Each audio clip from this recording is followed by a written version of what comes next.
عنوان یوم آزادی 14 اگست۔ بسم اللہ الرحمن الرحیم۔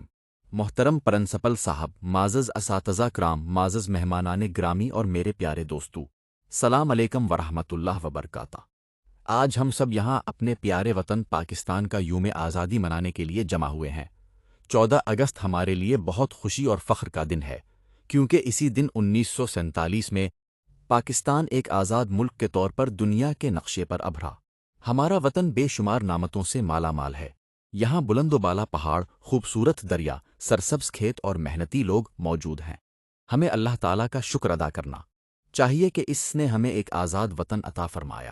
ہمیں اپنے ملک سے محبت کرنی چاہیے، قانون کی پابندی کرنی چاہیے، صفائی کا خیال رکھنا چاہیے، محنت سے پڑھنا چاہیے اور ایک اچھا اور ذمہ دار شہری بننا چاہیے۔ یہی ہمارے وطن کی حقیقی خدمت ہے۔